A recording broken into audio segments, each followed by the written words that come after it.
Buenas noches. Bueno, mi nombre es Eduardo Bonito.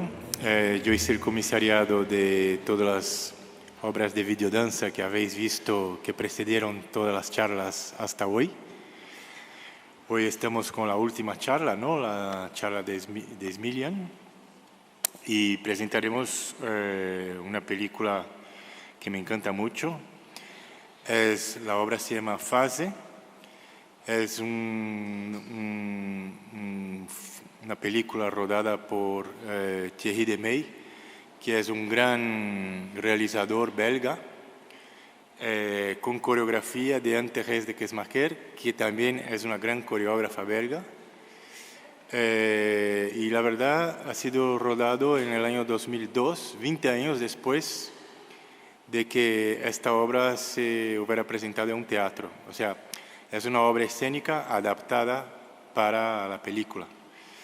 Ellos han elegido un entorno de bosque, como todas las obras que hemos presentado de videodanza con el tema materia bosque.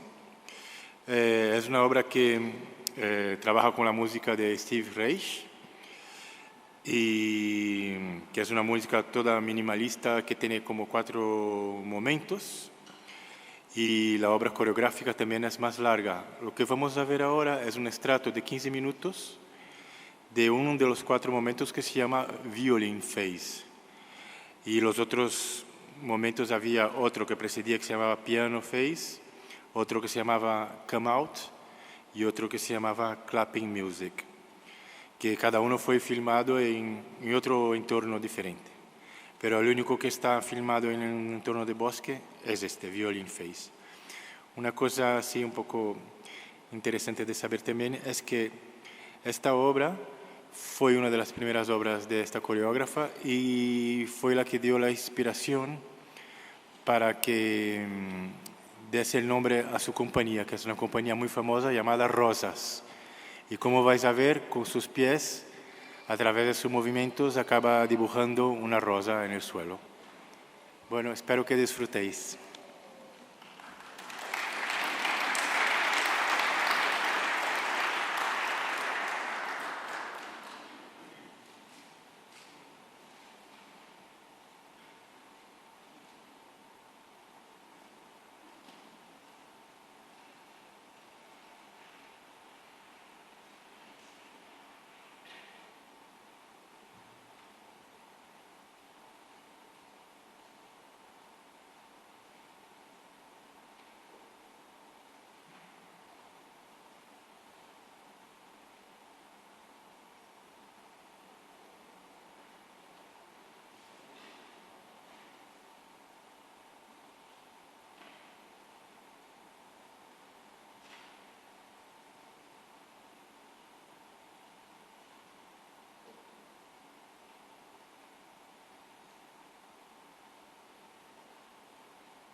¿Sí? Sí, vale. Gracias por el vídeo, Eduardo. Ha sido muy inspirador para todos. A mí me toca presentaros a Smilan. Smilan es un arquitecto chileno. Nació en 1965. En 1989 se gradúa. Sobre 1995 inicia su práctica profesional. Hasta ahora. Su obra nos la contará él mismo dentro de un momento. Smilan es un arquitecto total que no solo se dedica a construir lo que construye con esta calidad, con esta humanidad, con esta materialidad, con toda esta delicadeza y sensibilidad, sino que también escribe muy bien. Y al mismo tiempo, en paralelo, está desarrollando una intensa labor social a través de su fundación Arquitectura Frágil, con la cual se dedica a acercar la arquitectura europea a un país, Chile, donde en estos momentos hay como 40 escuelas de arquitectura, una clase media incipiente que está accediendo a este tipo de formación que necesita información, conocimiento, que les está acercando de esta manera, organiza exposiciones, edita libros, y es una persona que tiene una manera de mirar muy particular. Ayer estábamos experimentando obras de arquitectura, descubriéndolas juntos, y la verdad es que fue un placer comprobar esta manera de mirar. Él no mira la obra, empieza a mirar la obra literalmente 3 pueblos antes de que la obra llegue, un barrio antes de que la obra llegue. Mira los materiales, mira la capa humana, qué hace la gente, qué es lo que está pasando alrededor. Realmente tiene una mirada muy bonita sobre la obra. De hecho, ya lo último que me gustaría decir, que creo que lo retrata muy bien, estábamos en La Lira, la diseccionó, se estuvo paseando por Ripoll, mirando las plazas, entendiendo las circulaciones, la materialidad. Entonces, al final, justo detrás de Alira, en otro lado de la calle, hay una casa muy particular, porque tiene unas distancias entre forjados muy pequeñas, las ventanas son muy pequeñas. Él, al final de todo, cuando ya casi nos íbamos, se la mira el edificio y dice: mira, ahora ya ven el río. Con ustedes, Smilan Radic. Gracias.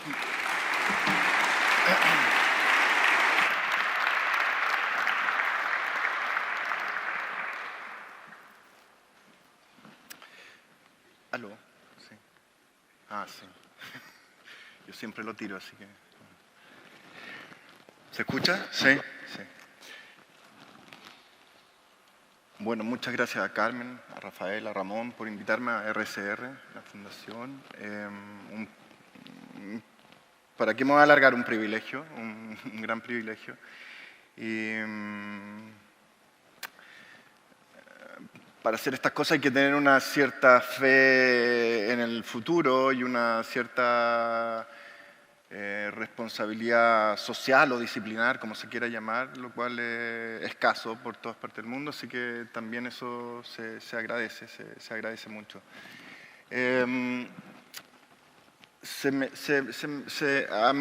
Andrea, a mitad de camino me pidió el título de la... Cada vez me cuesta más hacer conferencias, así que les pido un poco de paciencia. Pero Andrea, a mitad de camino, este año me pidió un título y le puse gravedad y algo de gracia. ¿Por qué? Porque es un título que en realidad viene de una conferencia que se llama Gracia y Gravedad, que en realidad era una conferencia, era un título dado por Philipp Ursprung y por Hans Ulrich para incentivar una cierta conversación entre artistas, arquitectos, científicos en el pasado, creo que fue febrero o abril, no me acuerdo muy bien, en Suiza, en los Engadin Art Talks, y a mí me tocó participar y llevé un video. Y parte de esta charla tiene que ver con ese video. Era divertido porque te pedían hacer cualquier cosa menos una conferencia, lo cual ya dice que hay un asunto de medias que está avanzando. Pero Gracia, ¿por qué lo cambié? Porque gracia es una palabra aérea que viene desde lo alto, por lo que cuando uno se la toma en serio adquiere un sentido de gravedad o de importancia que no me gusta mucho. Era como esta cosa suiza de ir al fondo, que a mí yo prefiero ir más por arriba. Creo que es un peso innecesario, poco humano. No me gusta esta sensación de gravedad, de importancia. Y gravedad y algo de gracia, en cambio, la transforma en algo más humano, más posible, y trataré en esta conferencia de explicar un poco de qué se trata.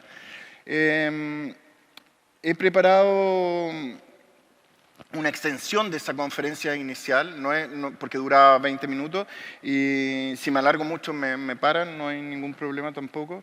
Una extensión de eso, y primero por mi incapacidad un poco de pensar nuevas cosas, nuevas presentaciones, y por otro, no traigo tampoco nuevos proyectos, lo cual que ustedes quizás los conozcan la mayoría. ¿Por qué? Por dos motivos. O sea, por un motivo, primero se han editado monografía extensiva el año pasado y este año, y en realidad cuando uno le hacen una monografía, es el momento quizás para quedarse callado y no hacer conferencia. Uno dice, ahí está todo lo que hice está ahí, y uno debería irse hacia atrás y mirar un poco qué pasa con lo que... Pero bueno, estoy acá dando la conferencia, así que ya pasó ya. En todo caso, he escogido proyectos que me permiten hablar de ciertas cosas que creo que para alumnos puede ser relevante. Esa es mi preocupación. Relevante, me refiero a relevante a útiles, más que cualquier otra cosa. Y principalmente anoté acá que se trata de relaciones de parentesco entre proyectos, de cómo ellos se entrelazan en el tiempo, constituyendo una especie de temporalidad trastornada. Esto siguiendo a Mickey Ball. Una especie de temporalidad trastornada que se puede explicar en una conferencia donde no hay un proceso lineal, sino que hay un proceso que va de un lado a otro. Y esta especie de temporalidad trastornada significa que los proyectos más recientes dispersan lo que los proyectos más antiguos eran, los diluyen, y en su lugar crean nuevas versiones de esas imágenes antiguas. O sea, hay una idea de que ningún proyecto es pasado, tampoco que las escalas entre ellos tienen mucha importancia. Van a haber proyectos grandes, chicos, medianos, etc. Y permite que ningún proyecto del pasado tome palco como diciendo yo ya estoy fuera y que venga lo que viene. En mi proceso, por lo menos creativo, las cosas se van mezclando y yuxtaponiendo unas con otras, y yo creo que en la mayoría de los arquitectos más o menos lo mismo, y me gustaría dejar explícito ese proceso en una especie de tiempo que uno le podría llamar rehabilitado o revisto, etc. Gravedad y algo de gracia tiene como la conferencia inicial tres capítulos que no van a aparecer muy claros, o sea, pero los tres capítulos, lo que sí van a aparecer claro es que los tres capítulos son en base a 3 videos, que eran los videos de la conferencia inicial. ¿Por qué muestro estos videos? Porque para mí lo que hago no representa un anexo a la oficina o algo que uno podría desentenderse como si fuera una representación de algo, sino que es simplemente lo que yo hago. O sea, para mí es parte de la profesión, no algo que está fuera de mi trabajo de estudio. El primero de estos videos se llama Kipui. Anoté acá que trata sobre la posibilidad de reunir elementos dispares, elementos que supuestamente no tienen conexión entre ellos, y en una nueva realidad, en en una nueva historia. Y trata en realidad, uno lo podría poner en simple como del collage, de este método compositivo, y como herramienta para proyectar. El segundo video se llama Homeless, y habla del movimiento esquizofrénico de un homeless con el que tenemos una cierta relación de admiración, un homeless que vive en Santiago. Y a este homeless lo hemos llamado el hombre de plástico. Ustedes sabrán que los homeless en realidad repiten su rutina a lo largo de la ciudad y la ciudad se transforma en una especie de habitación continua. Lo que sí me encanta de esa manera, si que uno pudiera encantarse de esa manera de vivir, es que se trata de no dejar huellas, la mayor cantidad de huellas y por lo mismo no hacer daño. Creo que son una manera de enfrentar la arquitectura que me parece por lo menos necesaria. El tercer video se llama Marilyn y habla de la tristeza de la gracia. Los 3 videos hablan sobre la gracia y la gravedad, en definitiva. Y en realidad es sobre la sensualidad de las bolsas plásticas que flotan en el aire, que están amarradas a un palo, que son usadas como aviso económico en la carretera yendo hacia el norte de Chile. Habla de hacer lo justo y hacer solo lo justo en algunos proyectos. Y esas 3 cosas, esas 3 ideas que se van a entrelazar en todos los proyectos o van a tratar de entrelazarse, más que como una cosa que sucede en ellos, una cosa que me gustaría que sucedieran en ellos o en el futuro de ellos. En realidad quedan planteados como una necesidad futura. Entonces ahora podemos pasar, después de todo esto, al primer video de gravedad y algo de gracia.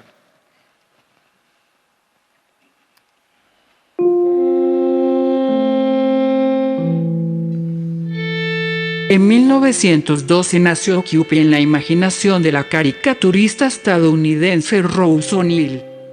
En poco tiempo, este putti con su mirada de una cierta inocencia pecaminosa, se transformó en una muñeca de producción masiva gracias al celuloide, un material ligero y manipulable, antecedente directo del plástico.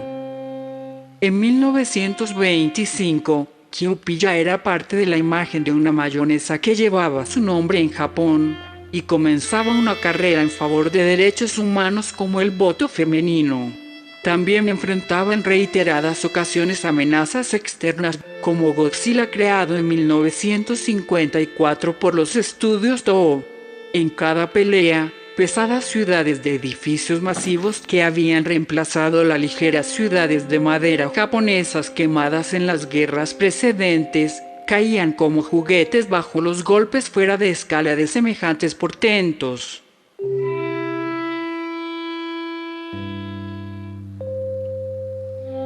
Cupid es la llegada de la gracia.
Bueno, Cupid es parte de una serie de maquetas que se hacen maquetas, objetos que se hacen en mi estudio y que representan un momento de juego, de decir y de reunir historias. Esta idea de tomar elementos dispares y por ejemplo, la historia de esto es que estaba en una feria de antigüedades, apareció esta muñeca, se la compré a mi hija la rompió en 20 segundos y se abrió la muñeca y apareció el celuloide. El celuloide es un preplástico, en definitiva, que permitía hacer este objeto masivo.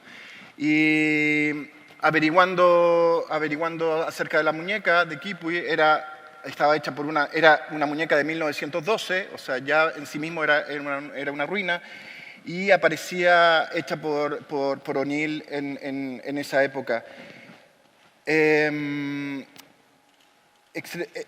Después, averiguando más, es cierto que Kipui luchaba por los derechos humanos, tenían voto y aparece en internet, si ustedes ven, aparece luchando por el voto femenino, y es verdad que se transformó en una carátula de mayonesa japonesa. Cuando me pidieron hacer la exposición en Japón, apareció Kipui como la posibilidad de entablar un cierto diálogo con Japón de manera irónica, de una manera un poco biográfica, si es que uno quiere, pero apareció también la relación, y ahí aparece Godzilla. Godzilla, en realidad, en esta historia representa un poco lo que viene, esta naturaleza que va a estar cada vez más desbordada, quizá una naturaleza que a la mayoría de las personas que están acá les va a tocar proyectar con 2 grados más de temperatura en el mundo, lo cual significa una serie de cosas, y unas ciudades cada vez más frágiles. Ese tipo de argumento está en Kipui, pero sobre todo la relación, esta posibilidad de contar una historia a través de muchos pedazos, lo cual desde el 2010 más o menos se había transformado en una especie de happening que uno hacía aparte y que después a lo largo del tiempo se transformó en una especie de método proyectual que se aplica en ciertos edificios o que yo he podido aplicar en ciertos edificios y que se los voy a explicar más adelante. Pero otros ejemplos de esto está el grifo, que nuevamente el grifo es finalmente la lectura que hemos podido hacer con un violín chino, con dos ampolletas industriales, con un mortero colonial, hacer una interpretación del grifo como imagen de ligereza, la mezcla entre el águila volando y las patas firmes del león, etcétera, etcétera. O también en esta imagen de David Hockney, en general son relaciones entre literatura, narrativa e imágenes litográficas que por lo demás siempre se han hecho en arquitectura. Siempre los arquitectos lo han tomado dentro de su campo proyectual. Cuando alguien piensa la Torre de Babel o cuando alguien piensa, en definitiva, no sé, yo siempre doy el ejemplo del Templo de Salomón o el Arca de Noé, que siempre piensan en esos términos. Y eran las traducciones de estas imágenes de Hockney en esta litografía hecha en el año 69 que pasan por los cuentos de los hermanos Grimm. Se producen una serie de mezclas y otro ejemplo es este, que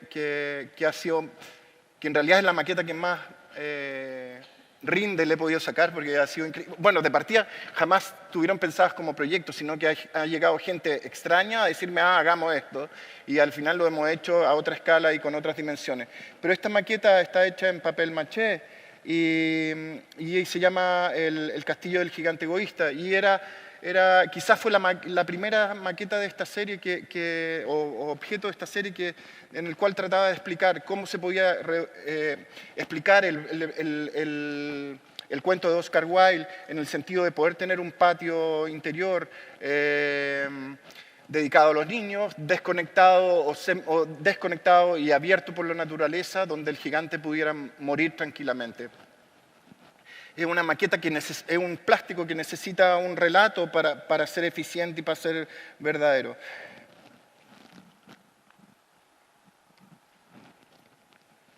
La última vez que ocupé esta maqueta fue ahora que estoy haciendo un modelo. Me invitaron desde Sao Paulo a una a una muestra que se llama MADE, que está en relación con el Instituto Lina Bobardi, y yo tenía que llevar algo, tengo que llevar algo, porque todavía no lo hemos terminado. Y me vino a la mente esta cosa que es muy fea, que este cerdo de dos caras, que es precioso en rigor, pero es precioso porque es muy feo. En ese sentido, y ya las ruedas ya alteran aún mayor la condición. Y traté de hacer algo feo, pero no creo que todavía está un poco cool. Pero hice... Esta es la base de la maqueta, de la otra maqueta, de la maqueta del gigante egoísta. Es la base donde uno pone el papel maché. Reinsistí en esa maqueta y hice algo que yo le llamo un sofá gigante, una especie de neumático grande donde uno pudiera tener un sofá, una especie de cama que se pudiera usar en los lugares públicos. Apareció este objeto que lo hicimos la última, antes que yo me viniera para acá. Y este es como el resultado del proceso, a pesar de que todavía no termina. Y es algo que está pensado para ponerse en el edificio de la Bienal en Sao Paulo y como un mobiliario urbano donde la gente pueda sentarse. Es neumático con poliurea, con pintura de poliurea encima. Cuando estábamos haciendo la foto, los ayudantes, ustedes ven ahí 3 personas, uno es un paramédico, el otro es el hermano del paramédico y el tercero es un taxista. Los 3 son venezolanos. Cuando estábamos haciendo la foto, necesitaba ayuda para mover esta cosa que pesa como 65 kilos y les dije, ayúdenme a mover esta cosa y ellos la movían, tomé todas estas fotos de los distintos ángulos y después dije, súbanse para ver las proporciones, etc. Y se produjo una cosa políticamente extraña cuando uno ve, y apareció un tema que no tiene que ver con la arquitectura y que tiene que ver quizás más con el arte en el sentido de la idea del inmigrante, la idea de los balseros cubanos, la idea de esta población infinitamente generosa que está llegando a Chile en estos momentos. Y aparecían estos 3 muchachos riendo sobre una cosa aún fea, que espero que no, más fea aún, es como que le falta fuerza todavía. La otra obra que apareció desde este castillo del gigante egoísta era esta obra que también parte de una cosa muy fea, que son el poema del ángulo recto de Le Corbusier. Si es que uno tiene el poema en sus manos, todas las litografías y todo eso son realmente extraordinarias y son todas gruesas y tienen una potencia increíble. Uno quizás, o yo por lo menos, no podría decir que son bellas, pero son importantes, son potentes. Y eso es una característica que a mí me interesa como tema. Bueno, aparece esta litografía cuando estábamos haciendo esta casa y ustedes ven ahí una especie de situación de cueva con la mano del personaje sobre su frente, sobre esta rodilla pene que está en medio de la escena, con la mujer a un lado, el tipo está dibujando a los Sisa, ¿no es cierto? Está dibujando a los Sisa lo que pasa a través de esa ventana. Y apareció eso y estaba todavía la maqueta que se estaba haciendo al mismo tiempo del castillo del gigante egoísta. Aparecieron estos moluscos y empezamos a trabajar sobre los sistemas de luz, pero sobre todo, más allá de los sistemas de luz, son los sistemas de opacidad. Esta casa interiormente es una planta bastante banal, alrededor de un patio interior, es una especie de casa-galería donde no hay recinto interior, sino que hay áreas de subdivisión. Pero ¿por qué decía en términos de opacidad? Porque no era importante la abertura, sino era importante el nivel de opacidad del volumen como total. ¿Por qué? Porque para nosotros era importante que éramos nosotros los usuarios, el lugar donde está emplazado, que es un bosque de roble, es un lugar donde vamos hace 20 y tantos años, y tiene una condición que no es turística, en el sentido que cuando una persona vive un lugar no necesita estarlo viendo, porque sabe cómo es el lugar y sabe cómo es y sabe sentirlo. En cierta medida, la casa, aunque sea extremadamente opaca, termina siendo transparente porque la relación no es visual, sino que la relación es simplemente vivencial o habitacional, no sé cómo llamarlo. Entonces, esta casa que aparece hermética por razones familiares, que es largo explicar, en cierta medida es una casa extremadamente, para nosotros, transparente. Hablábamos con Rafael ayer que estos volúmenes que aparecen aquí en los entornos aparecen como unos volúmenes sólidos siempre, y que en la casa de la vila, donde está RSR, aparece una galería que se abre al paisaje.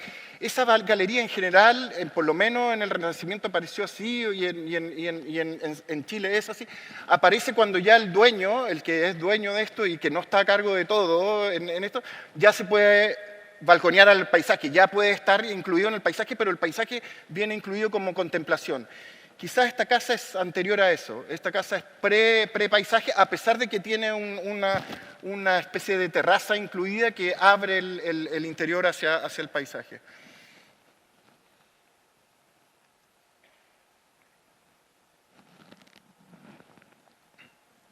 Este es el interior.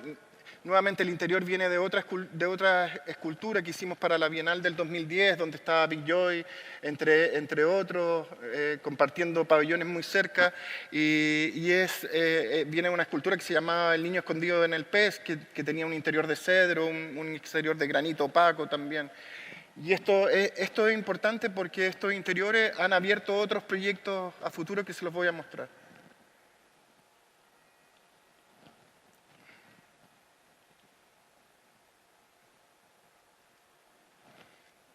Esta es la ventana que decía terraza. Esa ventana se abre, toda la ventana hacia el costado, y queda el dormitorio principal abierto completamente al espacio exterior. Por eso, en cierta medida, en algún momento esta intensidad de uso interior se quiebra.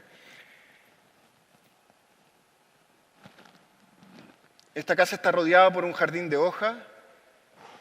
Este jardín de hojas contiene sobre sí 300 basaltos, que también veíamos acá al lado ayer. 300 basaltos que en realidad tienen la condición de evitar la erosión y mantener una alfombra de hoja en ciertos puntos diferentes. Y tiene la condición también de alterar la percepción temporal de la casa. Cuando uno pone una piedra, le agrega un cierto valor geológico al terreno. Es como cuando uno siembra árboles o quiere que el volumen que uno está poniendo parezca quizás más antiguo de lo que debería ser. Eso pasa con la folie, que la folie fue la idea para la Serpentine. Folie es un capricho.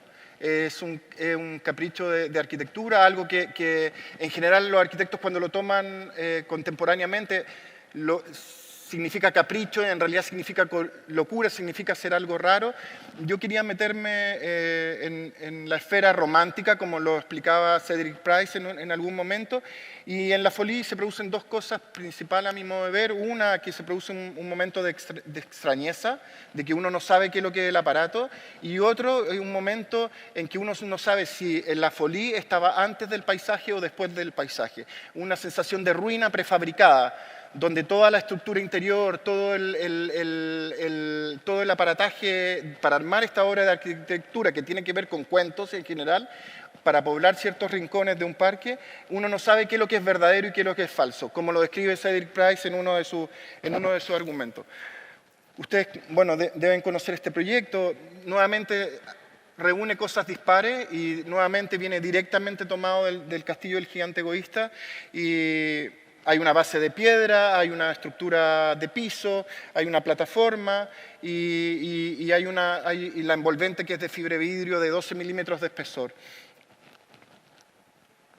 Era importante y una y una estructura de fibra de vidrio que estaba colapsada por varios motivos. Una, para dejar entrar el paisaje como una irrupción, y por otro, por un motivo económico. Cada metro cuadrado de fibra de vidrio costaba mucho dinero.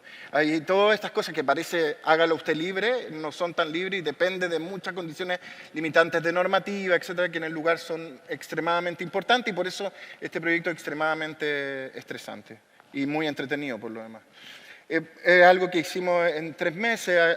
Hicimos, bueno, aquí está geometría, planimetría estructurales, etc. Esto me gustaría, esto del proceso constructivo, que en realidad es como hacer una maqueta a otra escala. Es la misma maqueta que ustedes veían en papel maché con el molde de este neumático, pero hecho a escala 1 a 1 en un taller cerca de Stage 1, cerca de Londres, con un plotter 3D que hacía cubos que se iban ensamblando de Plumavit, y después estaban estos enanos que ponían alrededor del castillo del gigante egoísta, ponían esta fibra de vidrio hasta completar estos 12 milímetros de espesor, que era la estructura portante.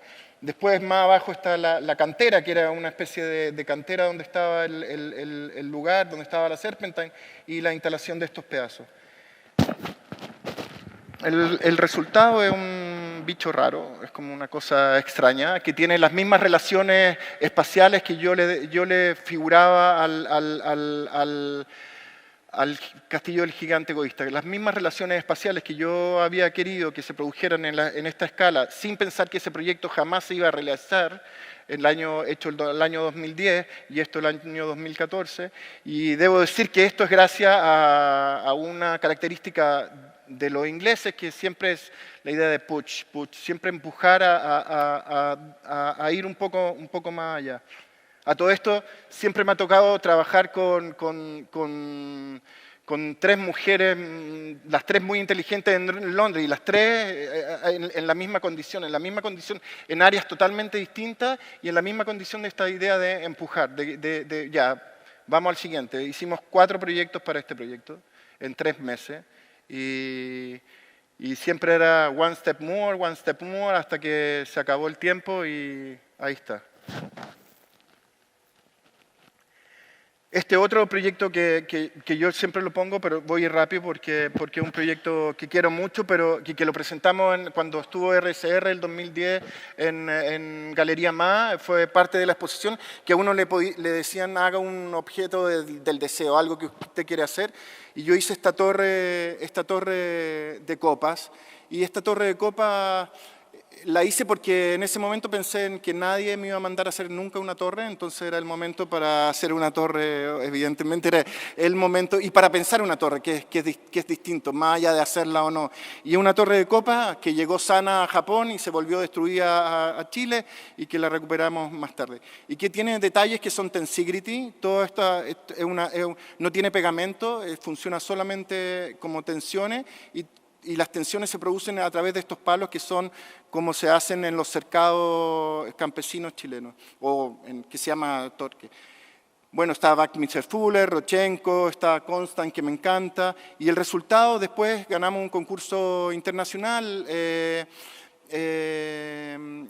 no me acuerdo qué año fue, 2016 o 15 o algo así, donde principalmente recogíamos toda esta imagen de esta fragilidad y poníamos el módulo del tensigrity más básico que había, y lo ensamblábamos hasta producir una especie de fantasma de torre. No queríamos tener una antena de telecomunicaciones ni tampoco una torre de telecomunicaciones, queríamos tener algo entre ambos, que uno no tuviera un cerro, está arriba un cerro de 300 metros en medio de Santiago, que uno no dijera ahí está la torre, ahí está el arquitecto, etcétera, etcétera, sino que apareciera con estos tubos galvanizados y esta especie de fragilidad, en el sentido que se mueve, no hay ningún plano horizontal, que apareciera como una especie de fantasma. No se hizo, seguimos trabajando en ella, le adherimos nuevos proyectos para tratar de que se hiciera un museo que está hecho con andamiaje, que está hecho con puentes de andamios Peri, copiamos la estructura tal cual, la reproducimos para poder lograr una especie de pabellón que sirviera de museo. Y al final lo que se formaba en el cerro, en la colina, se formaba una especie de plataforma donde estaba este volumen tranquilo, este museo de arte contemporáneo que en Chile no existe y que tenía esta torre como presencia a un lado.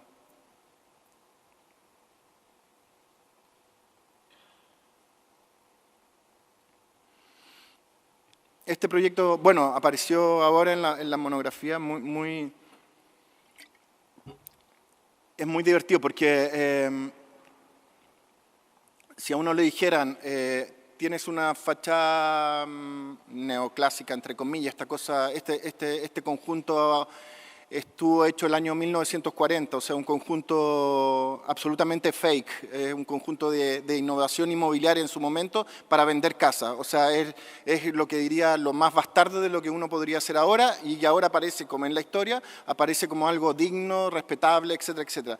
Los tiempos van cambiando, las ideas van cambiando, entonces está esta fachada neoclásica, la mezclamos con un interior, esto es un centro de arte de danza contemporánea, lo mezclamos con un interior que le debe, a mi modo de ver, mucho a Lina Bo Bardi nuevamente, un interior negro, donde no queríamos que fuera neutro, sino al revés, donde la persona que hacía una pasantía en este lugar, que es un lugar de pasantía para después exponer obras, tuviera que un poco tomarle la mano al espacio durante el mes que duraba su pasantía. Y sobre eso pusimos un circo ilegal, porque no se podía construir en ese tercer nivel, y agregamos una terraza y explicamos que el circo no era una construcción, que el circo era algo efímero, y pasó la normativa y pasó todo, y el circo está ahí como una... El circo es extremadamente importante porque adquiere para mí una connotación que yo lo tomo con Aldo Rossi, pero que la idea de la figuración, de poner algo figurativo, un ready-made dentro de esta cosa, altera nuevamente, como las piedras, altera el tiempo de la estructura completa. Y bueno, este es el proyecto, esta es la fachada, la recuperamos tal cual, no pusimos nada contemporáneo. A mí la fachada siempre... La idea de la fachada para mí es una especie de máscara, una máscara que me permite estar bien con mis vecinos, que no me hinchen diciéndome, no es muy contemporáneo. No, la máscara sirve y la máscara sirve para ocultar. Entonces, cuando uno entra en un interior, el interior aparece de una cierta sorpresa. Y este es el interior, en general es todo móvil, hay una viga postensada a todo lo largo, hay un puente colgante, una especie de pasarela colgante. Y lo que lo que se trataba era liberar todo el primer nivel, que es un espacio más o menos de 30 por 30, y quitarle el ámbito doméstico a esta construcción. La pasarela que conduce arriba a la terraza.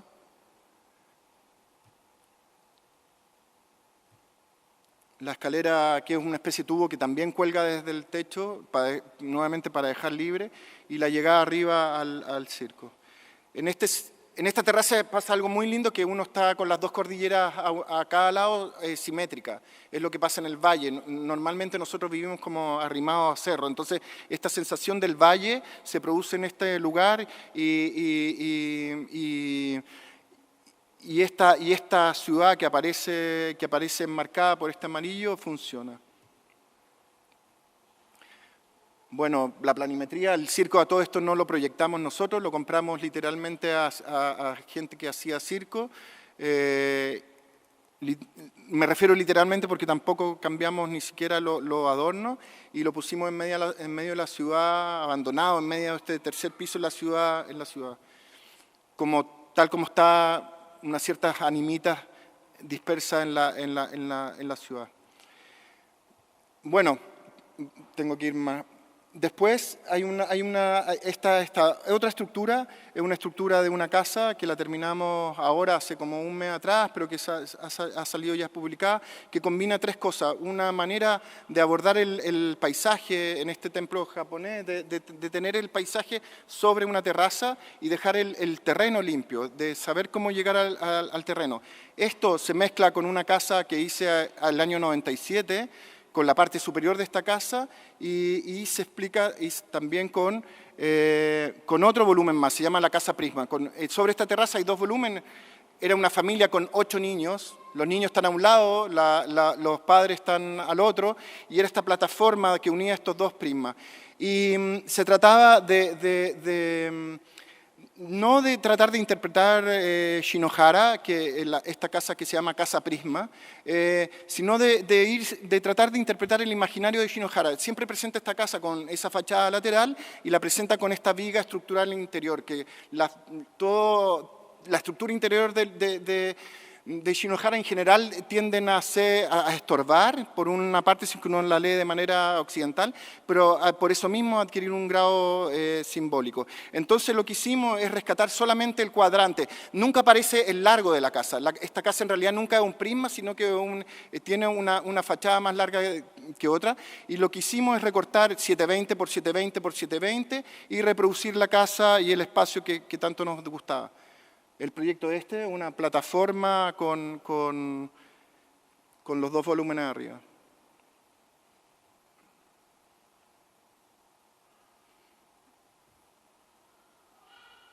Este es el paisaje. Ahí ven ustedes la casa a mano izquierda abajo.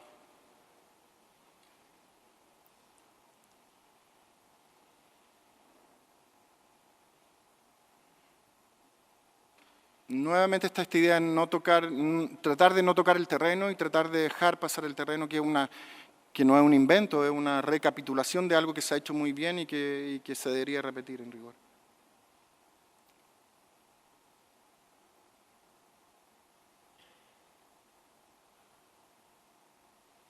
El segundo piso y el prisma final.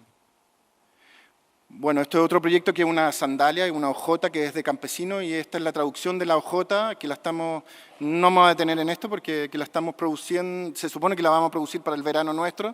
Espero poder mandarle a alguien este regalo que me parece. Pero nuevamente, es una sandalia hecha con neumáticos de una Citroneta AX330, que era la que más había en Chile, y que la gracia que tenía el neumático es que no tenía una estructura metálica dentro.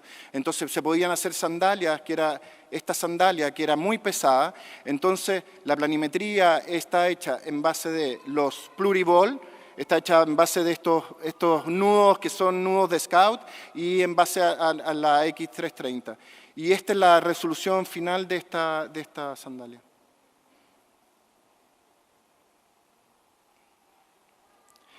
Esto es para lo único que nos ha servido el printer 3D, es para esto, para hacer esta cosa. Del resto, tiene una cosa torpe las impresoras 3D porque hay un proceso que nunca se puede interrumpir hasta que no llega el proceso final. Entonces todo lo análogo es mucho más eficiente porque uno puede cortar el proceso y meterse en el proceso de construcción del objeto, de la maqueta, de lo que se quiera llamar. En cambio en esta cosa uno aprieta y termina y dice, me equivoqué, han pasado 24 horas, no sirve para nada. Hay que botarlo y partir nuevamente. Meterse, todavía tiene algo de torpe, o quizás yo no lo sé usar, pero todavía tiene algo de que está muy ligado al computador, y el computador todavía no toma una sensación física que uno pueda adquirirla en el proceso de diseño.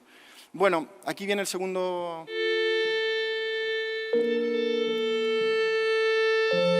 Como dice Diamela Eltit, el cuerpo del Jungles es jirones de diarios, fragmentos de exterminio, sílabas de muerte, pausas de mentira, frases comerciales, nombres de difuntos. Es una honda crisis del lenguaje, una infección en la memoria, una desarticulación de todas las ideologías. Es una pena.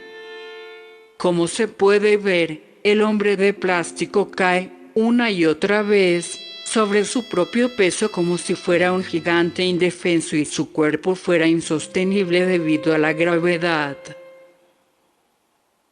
El hombre de plástico se revuelca en el suelo envuelto en sus bolsas de basura, como si la vida en la tierra fuera demasiado pesada, o como si nuestra triste ciudad se amontonara alrededor de su cuerpo camuflado, causando que cayera. El hombre de plástico es el hombre sin hogar.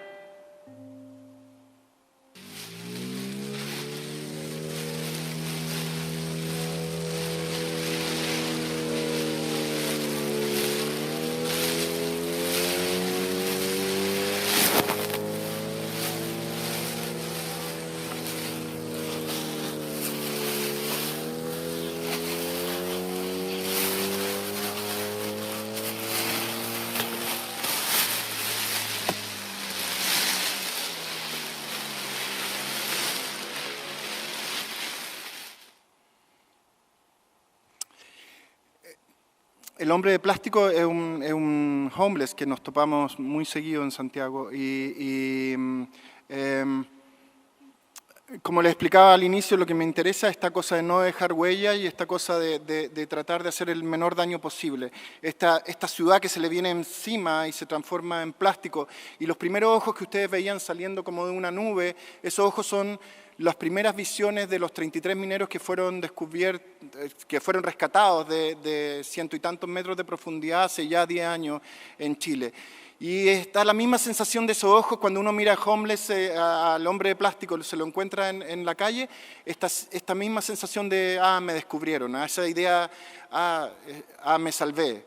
Y después vuelve a internarse en él mismo. Y es una sensación increíble porque aparece la ciudad ahí misma, en el sentido de que este hombre es la ciudad hecha camuflaje, es como él vive alrededor nuestro, pero no está, o quiere no estar. Y cuando uno lo encara y lo mira es, me han descubierto. Bueno, de no hacer daño, el mejor ejemplo son los circos. Yo soy un apasionado y les quiero mostrar este proyecto rápido, el Teatro Regional del Biobío, pero bajo un cierto ángulo bastante específico.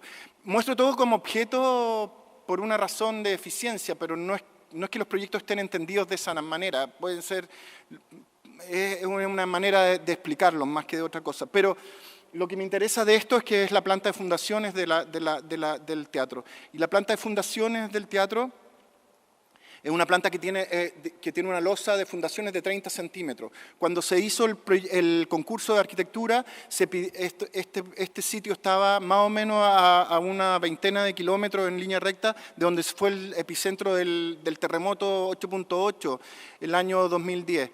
Y cuando se hizo el concurso, lo que pedía el jurado es que la estructura fuera muy fuerte y muy grande para que la gente sintiera seguridad. Y eso implicaba una serie de costos y de gastos. El terreno estaba sobre un basural a la orilla del río y lo que lo que hicimos en realidad fue una losa de 30 centímetros donde sobre ella pusimos una pilarización y unas columnas muy delgadas de 30 por 30 cada 3,90 metros y pusimos un diafragma rígido en rigor y rellenamos el terreno con la arena natural del río que servía para compactar.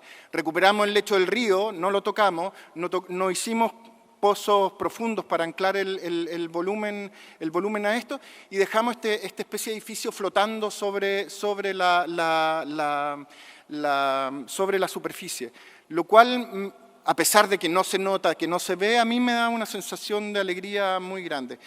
Después envolvimos todo esto sobre una membrana, no por el hecho de que me gusten o no las membranas, que las ocupo mucho, sino por el hecho que siempre las membranas es un material efímero, antiinstitucional, por lo cual sirve para pensar ciertas cosas. Toda la estructura interior está basada en esto, en una escultura de Martin Puryear, donde está este andamiaje y donde el andamiaje se abre, aparecen estos espacios en blanco que en el proyecto son espacios en negro. Las plantas son bastante banales, simétricas, no tienen mayor interés. Y este es el proceso constructivo, es un edificio que tiene 100 metros de largo, 28 metros de altura,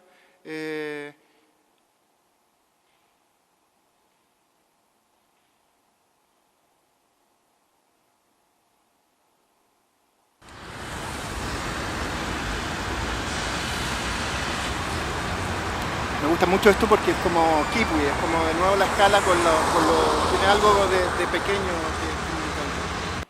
Esta es la relación con el paisaje, está puesto a la orilla del río, casi entre medio de dos puentes, y esta es la relación con un paisaje, es una especie de circo general. Todo el interior está forrado por esta membrana, no hay doble fachada, es la fachada final, no hay un doble recurso, el recurso es que es un edificio forrado en membrana PTFE.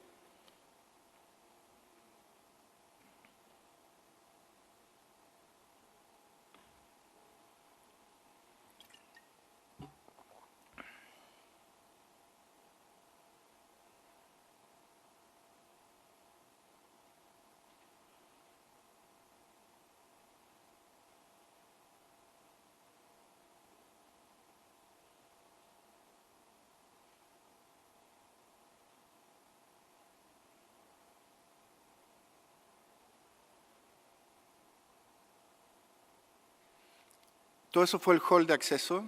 Ahora se empieza a ennegrecer el ambiente antes de llegar a la sala, que la sala en realidad lo que hicimos es no tener la típica sala elevada frente al otro volumen, sino que es un solo volumen y adquiere el tamaño real del volumen completo.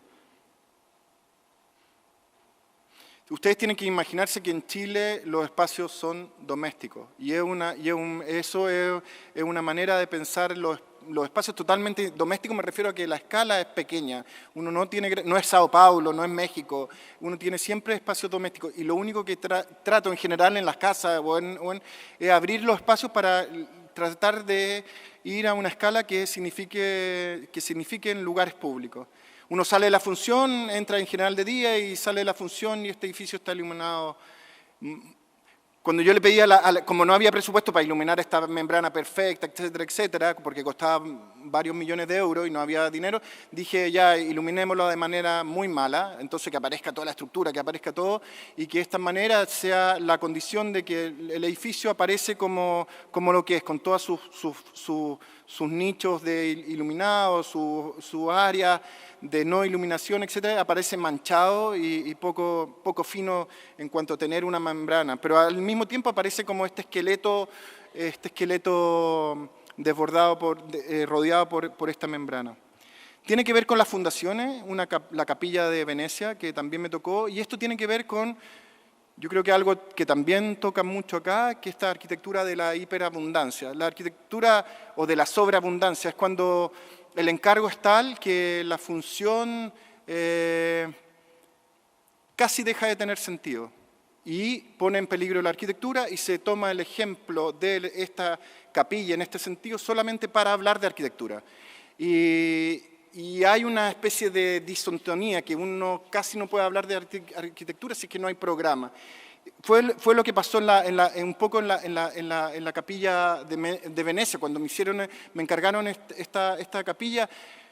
Bueno, yo soy ateo por una parte, me encargan esta cosa y lo único que uno podía echar mano es una serie de símbolos que por cómo corren los tiempos en general están muertos y había una manera de dialogar con la arquitectura y con la historia de una manera simbólica. Al final digo que Dios no está ahí, o sea, Dios no existe, obviamente, que a pesar de los símbolos, a pesar del rescate de ciertas cosas que son explícitas, para que las cosas funcionen muchas veces tienen que ser literales.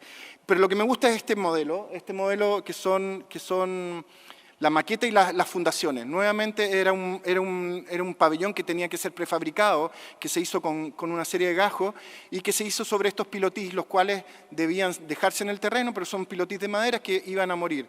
Bueno, ahora el pabellón empezó a ser permanente, lo cual es una contradicción plena, y pasó a ser parte de la arquitectura de Venecia, que a mí me cuesta muchísimo, me tocó vivir allá, y nunca me imaginé tener un edificio, una pieza allá. Bueno, nuevamente hecho con Pluribol,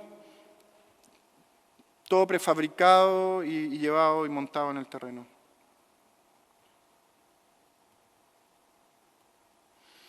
Creo que estaba hecho para desaparecer y estaba pensado para desaparecer y hubiera sido lo mejor haberla hecho desaparecer. Creo que queden ciertas cosas es malo para los lugares. En ese sentido creo que, a mi modo de ver, a pesar de que pueden haber buenos ejemplos, creo que el parque se merecía estar solo nuevamente. Creo que era parte del encargo inicial y creo que para mí era importante. Por eso estaba pensado toda la estructura.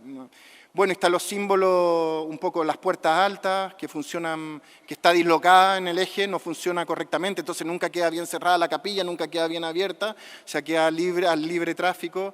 El interior está tratado con este moldaje de pluribol, de plástico, de pelotita, lo cual hace que aparezca una especie de ruina o de mosaico desprendido. Y está con este techo, el tejado de vidrio, está con este techo totalmente abierto y sostenido por la cruz.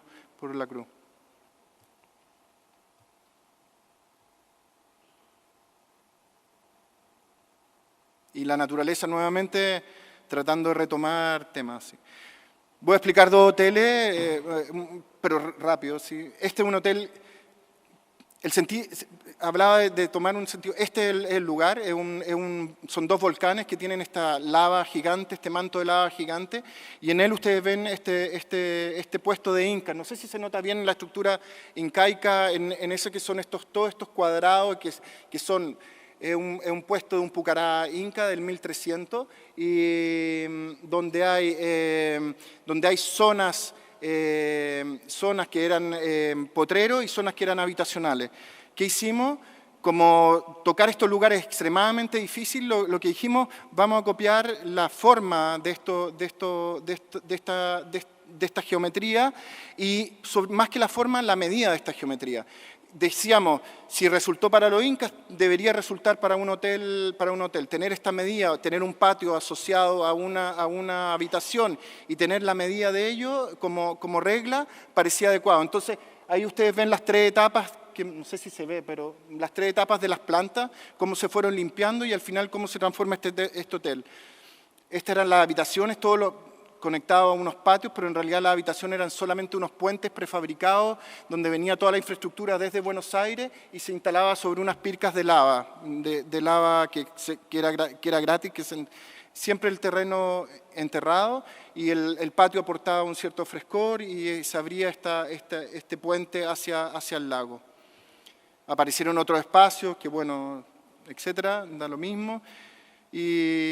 Pero siempre está este hecho, como tratar de buscar, y por eso las primeras maquetas que les mostré, los objetos eran importantes, tratar de lograr encontrar cosas que me permitan tener huellas, y huellas que no sean interpretaciones, sino que sean casi transfiguraciones literales de lo que pasa. Ahora estamos en un proyecto que lo tengo que entregar en 3 meses más, en Solo, acá en Mataraña. Cuando me puse a pensar en este proyecto, pensaba que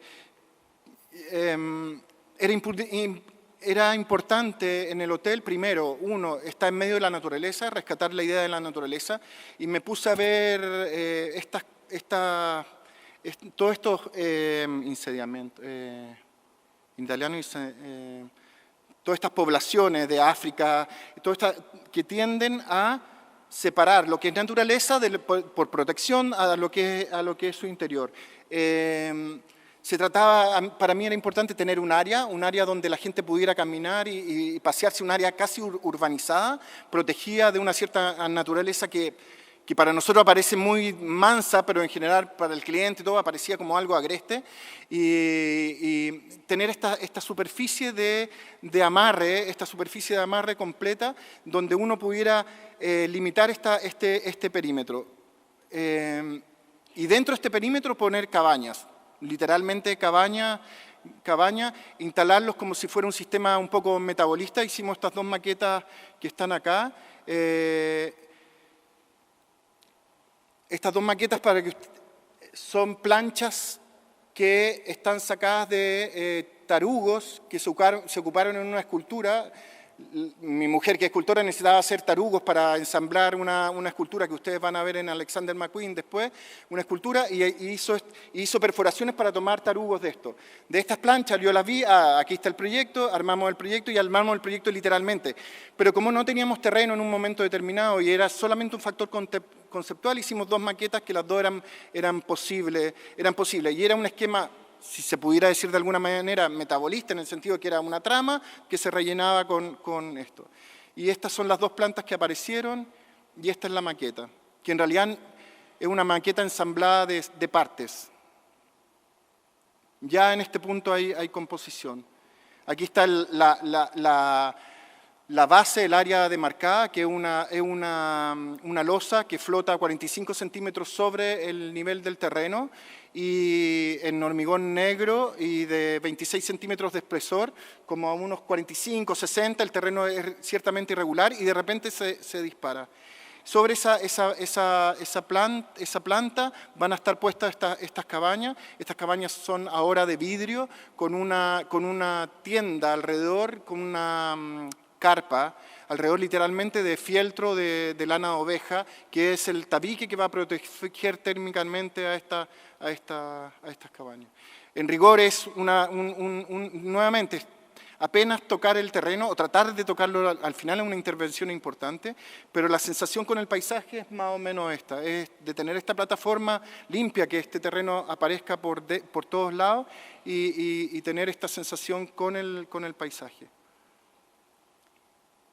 La planta final es esta, que en realidad es esta. Si ustedes comparan la maqueta con la planta, me puse a componer en algún momento y fue terrible, porque no lo hacía mejor que la maqueta, entonces tomé pedazos de la maqueta y lo copié en la planta y resultó bastante bueno. O sea, hay un recorrido, todo esto pensando de cómo armar esta estructura y cómo armarla de manera natural y que se produjera. Y esto es el terreno, hay es difícil explicar, pero hay una llegada en auto, los autos quedan escondidos en un estacionamiento sumergido, hay una rampa de acceso donde se llega a un pozo rojo, que es la piscina, y desde ese pozo rojo se distribuye a toda esta plataforma de hormigón. Ustedes tienen que pensar que este volumen en realidad no existe como tal, sino que está en una lluvia de árboles. Uno llega en una lluvia de árboles, está por un pinar, está tapado, y por algarrobo, está tapado todo esto por una... Entonces, todo lo que aparece formal acá hay que velarlo un poco a través de esta lluvia. Esta es la rampa de acceso, este es el pozo rojo, que es una especie de plataforma equivalente en todos sus sentidos, donde la gente se puede sentar alrededor, una especie de plaza con agua, y donde el agua debería estar relativamente fría para producir una dicotomía con el color rojo, que a mí, o sea, yo lo asocio con un salar que hay en Bolivia, etcétera, etcétera. Sobre eso hay un volumen que también es una cúpula que hace de contraestructura a esta otra estructura superior, y esa bóveda esa cúpula es el restaurante y una sala de eventos. Está el pasillo con estas... Tienen que imaginarse que esos volúmenes van a aparecer en lana, en fieltro.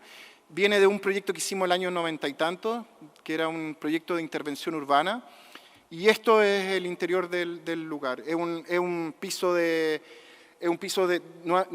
este mismo hormigón pulido, hay una burbuja adentro que es el baño, que en realidad tiene una lucarna superior y un vidrio también, un acrílico de color blanco, el techo es de aluminio y alrededor de esto hay un fieltro siempre de colores distintos al interior y siempre de un gris burro al exterior. O sea, esta cosa debería tender a algo neutro.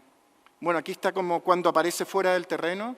Los pilares los pilares de estos volúmenes aparecen como pilares de la losa, etcétera, etcétera, que es como la parte sensacionalista del proyecto. Bueno, esto es una imagen de un film que es largo explicar. Tiene que ver con esto también el proyecto que aquí voy a mostrarles materialidades que vienen de la Casa del Poema El Ángulo Recto, de las primeras que les mostré, y tiene que ver con el proyecto también de Old Bond Street en Londres que hicimos para Alexander McQueen. Se nos proponían 3 pisos. Al medio de estos 3 niveles que ustedes ven ahí, había un gran hall, que unía a los 3 pisos, incluso unía hasta un 4.º piso. Lo que hicimos es, y este gran hall obviamente repartía la tienda en 2 lugares. Dijimos, tengamos un salón pasante a todo lo largo y perforémoslos como lo hubiera hecho Mata Clark, pero con unos tubos que algunos de ellos tienen, con unos tubos de vidrio, los cuales algunos de ellos tienen 9 metros de altura, y estos tubos lo que hacen es producir una especie de, con otro elemento, lo que nosotros llamamos un laberinto doméstico, algo que nuevamente aparecieran estructuras transparentes, estorbando a lo largo del recorrido de la tienda. Y lo que hicimos es hacer un vocabulario que está expresado en esta isométrica y un vocabulario de elementos que usan el mismo espacio que uno está usando. No sé, en general estas tiendas dan susto, muchas de ellas, porque, bueno, de partida porque son caras y segundo porque los objetos están siempre adosados a, nunca ocupan o nunca comparten tu espacio y siempre hay un aura alrededor de ellos de que no son tocables. De esto se trata al revés, de no usar casi muebles, eliminar los muebles y usar la arquitectura para que estos objetos integren este vocabulario, el cual va a ser repetido por todas partes del mundo. O sea, está pensado el proyecto desde el inicio, de que esta era la tienda madre y la tienda madre después venía repetida en términos conceptuales en todo el mundo. Estos son las plantas donde están narrados todos los objetos. Obviamente el interior le debe mucho a la casa del poema del ángulo recto. Y esto es Old Bond Street, que tiene una cortina como si fuera un teatro hecha en India, con una malla de pescadores y unos insectos sacados científicamente. Y aquí está el acceso a esto. Están nuevamente los maniquíes ocupando el espacio los objetos en general son maniquí, obras de arte que ocupan espacio, molestan, no son decoraciones, que ustedes pueden ver en este render y en este render. El fitting room, el camarín que ustedes ven al fondo, que nuevamente son estas tiendas puestas alrededor, dentro de estos vidrios, pero con una tapices de Alexander McQueen y no mucho más. Unos espejos que también ocupan en medio del espacio, que son rotatorios, que tampoco están fijos en el espacio, sino que se pueden mover durante el día, y una especie de mancha blanca que está hecha de un material reciclable que se llama Cottoncrete, que fue una investigación alrededor de papel maché que hicimos para esta tienda, o sea, que la hicieron a raíz de una propuesta mía para esta tienda.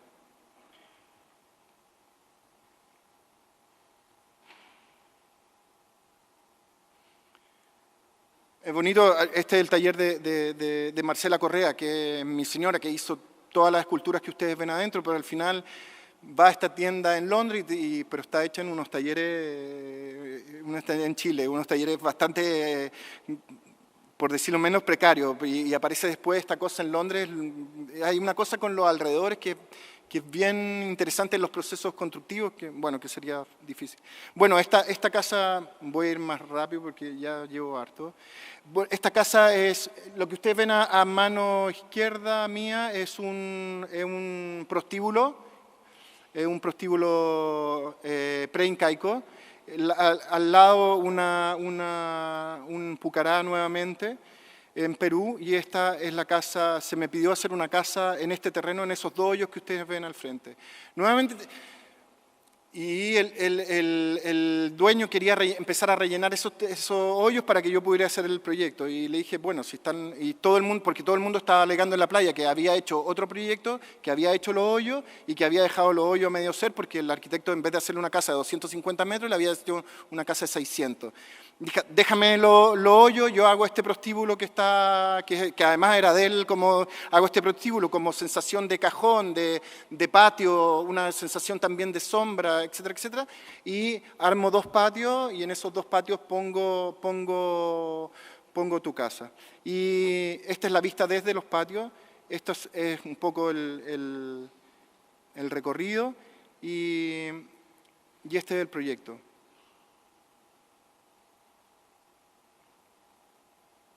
Son 2 patios que evitan los vecinos. En general en Latinoamérica ese es el problema. Es como uno sabe cómo están los terrenos y no sabe cómo van a terminar y terminan en general mal.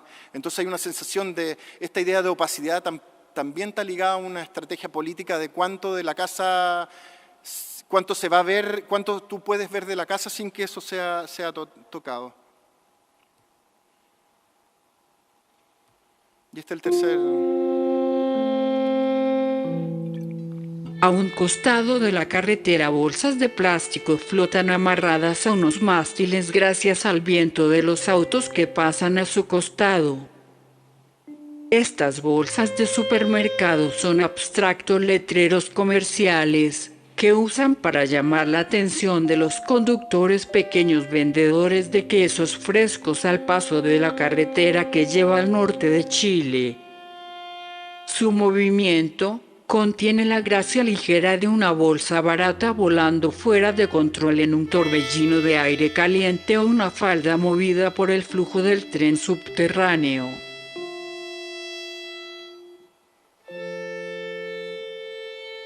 Marilyn es la tristeza de la gracia.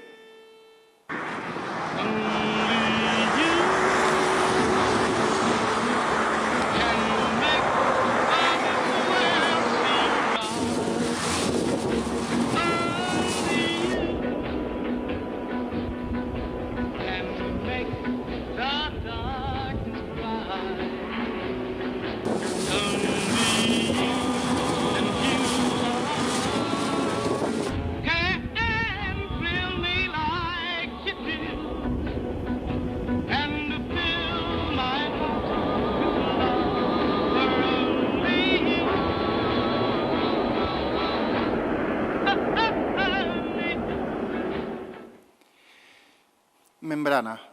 Tiene que ver con hacerlo justo. Y me encargaron el pabellón en el Fashion Show de París, el 2017, Céline, y cuando estaba Phoebe Philo a cargo.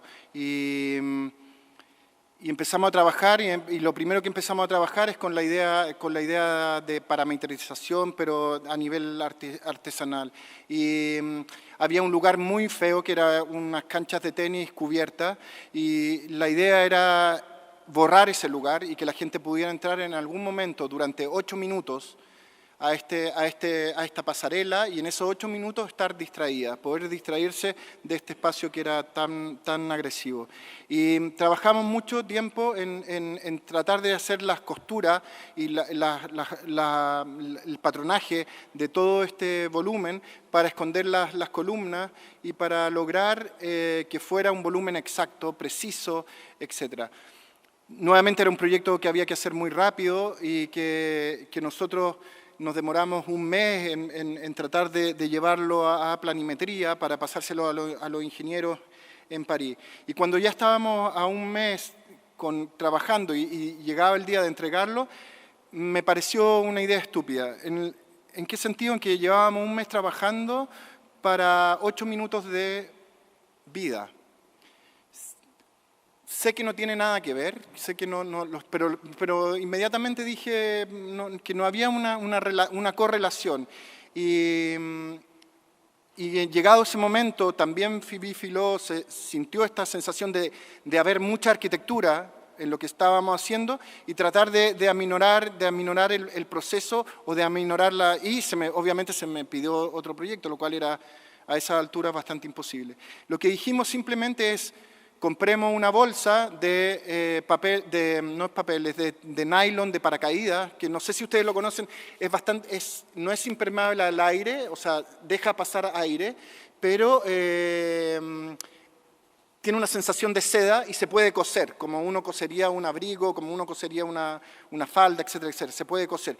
Y eso lo diferencia de todas estas estructuras inflables que en general están hechas para estar pegadas un tramo con otro, y le agrega un grado de sensualidad que se traducen en muchas arrugas. Y entonces dijimos, compremos una bolsa que pueda albergar 900 personas durante 8 minutos. Y eso fue lo que hicimos. Estos fueron los planos. Nos saltamos ingeniería, no necesitamos ingeniería, lo cual el proyecto se abarató mucho. Dijimos, ingeniería no sirve para nada porque es una bolsa inflada y nada más, y hubieron obviamente unos cálculos de ingeniería respecto a la presión, etcétera, etcétera.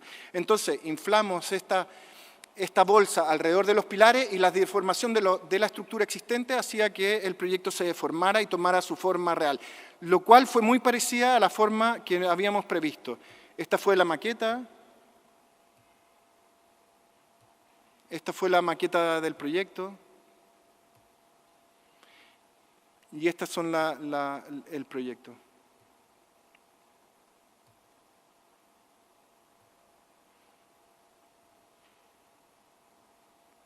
Nuevamente es como algo mal hecho, es como que no hay algo que no funciona y funciona muy bien, así en el lugar funcionaba muy, muy bien. Y aquí estuvieron los 8 minutos de gloria y se acabó.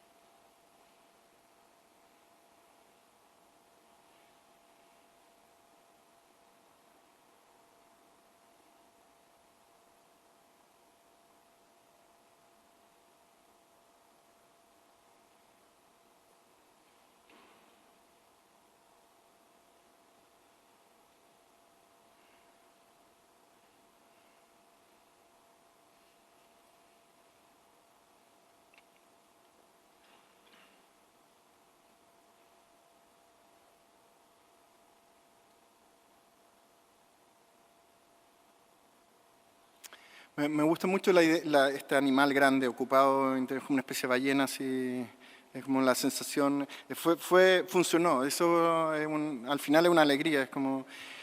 Y este es el último proyecto que les voy a mostrar, es un proyecto muy chiquitito y llegamos a, en Croacia, en la isla de Krk, llegamos a este lugar y este lugar hay que caminar para llegar a este lugar 1 hora y media más o menos, y no se puede llegar de otra manera. Y cuando uno llega al lugar, tiene unas pircas o dry wall stone, que estas pircas que se desarrollan a lo largo de estas terrazas, y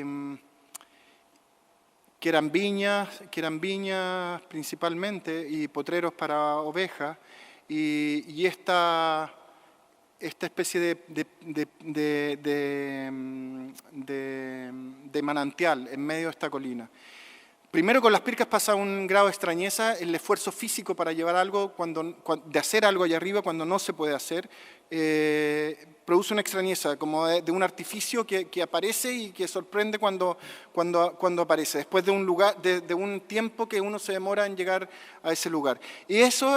Solamente eso detonó, bueno, al principio nuestra idea era no hacer nada, tratar de no hacer nada en el lugar porque no había necesidad de hacer algo, nuevamente es como esta hiperabundancia, como hay que, es como hay una idea de no necesidad que es una instalación que estamos haciendo con Marcela, y cuando yo vi este manantial apareció inmediatamente esta imagen de Superstudio y decidimos llevar unas lágrimas de cristal unas lágrimas de cristal a este lugar, y que uno caminando se encontrara con estas lágrimas de cristal que hay que llevarlas en helicóptero. Van a ser 5 piezas como de 1 metro cada una, y lo más importante de todo, lo que ustedes ven ahí es una boya que se usaba en el mar, y esto otro una botella. Lo más importante es que el cristal debería ser de un color verde, que tuviera una resonancia en este manantial. Y con ese diálogo entre estas lágrimas puestas alrededor del paisaje a una cierta escala extraña o un artificio extraño, uno pudiera conformar un paisaje que a nosotros no tiene una pista de lo que pasó antes. Y este es el proyecto final, que simplemente es limpiar y lo menos posible, quizá en esta imagen hay mucha limpieza, limpiar lo menos posible y poner estas cinco burbujas o lágrimas de cristal verde en relación con el manantial. Muchas gracias.